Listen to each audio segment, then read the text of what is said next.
On the road to Fairbanks to Deadhorse, there are many amazing stops along the Dalton Highway, the drive, the vistas, all along the Dalton Highway. Here are the top 10 with a few bonus at the very end. All right, obviously to get onto the Dalton Highway, one needs to start in Fairbanks, and the best place to start in Fairbanks, especially if you're a fan of the ice road truckers, is at the Carlisle Transportation Truck Yard.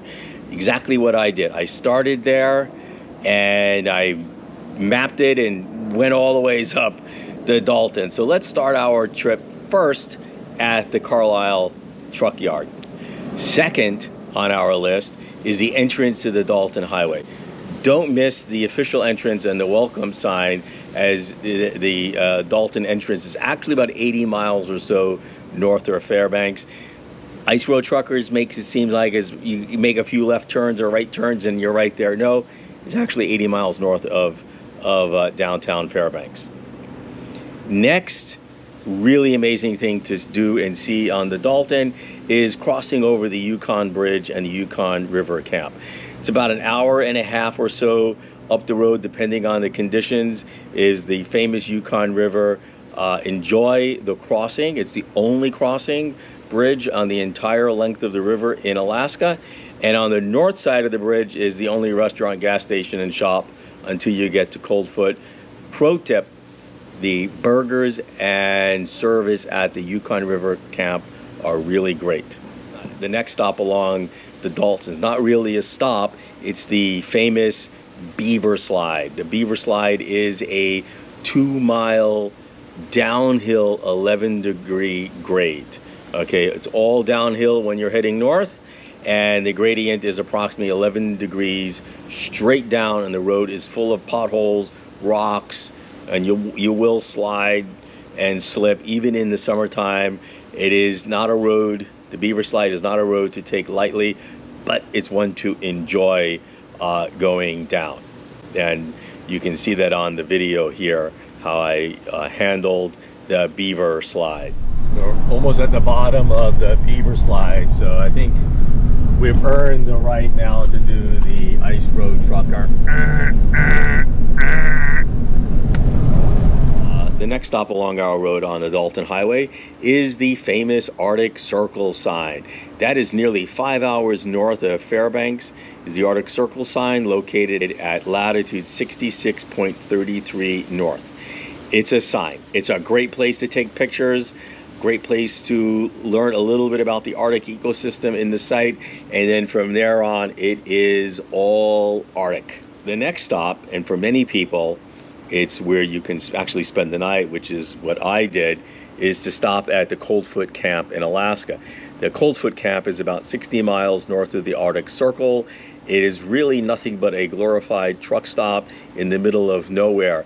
However, it does offer food, lodging, gas, and a respite from the road. It is bare bones, but everybody is welcome, and it's a really interesting stopover. I did spend the night in a Spartan-like cabin, but it is what it is. The next stop, about 15 miles or so north of Coldfoot, is Wiseman, Alaska. Now that is a charming little town that has more dogs than people. It is nestled off the Dalton Highway, about 16 miles north of Coldfoot. I stayed there for about 3 days, and it's definitely worth a real stop if you want to see a real Arctic town. Walk across the wooden bridge, check out the old Wiseman post office and trading post. Both have since closed, but they are definitely worth a stop and checking it out. It's a quiet, quaint little town. Going further north up the Dalton is the famous Atigun Pass. That's another hour and a half to 2 hours further north up the Brooks Range. It's the highest pass on the Dalton Highway. In the Atigun Pass, even in the summertime, is white knuckle type driving, and you need to be really careful with all the switchbacks and road conditions. As you descend Atigun Pass, you'll come out onto the north slope, and that's where the Arctic is completely open. Mountains give way to the tundra, and then you pass the tree line where it's too far north for trees to survive. Welcome to the North Slope, our next stop. While the research center at Tuluk Lake is closed to visitors, the lake is open to the public, and it is a great place to take in the Arctic views, do some fishing, or have a picnic. I did all of that. I really enjoyed hanging out at the lake and doing a little light hiking on the designated paths and catching some Arctic grayling. Driving further north for another 3 to 4 hours, you would make it to Deadhorse by Prudhoe Bay. It's more of an oil town than a real town. Deadhorse provides few amenities to the oil workers who live and work there, and a few tourists who make it that far north. As I said in the beginning of the video, we have a couple bonus stops.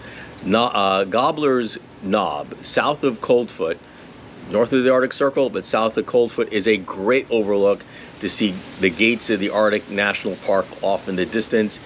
Gates of the Arctic National Park is the most remote in the United States, and that park is about the size of Switzerland. And in the description, I'll have a video link to a trip that I did take to the edge of the gates of the Arctic. Another really fun stop is Finger Mountain, which is just south of the Arctic Circle. There's it's more of a hill, a geographical formation that indigenous people used as a hunting lookout for thousands of years to track migrating caribou and musk ox. Climb to the top and take a look out across the landscape, and has been little changed over the thousands of years. And those are the top things to do on the Dalton Highway. Safe travels.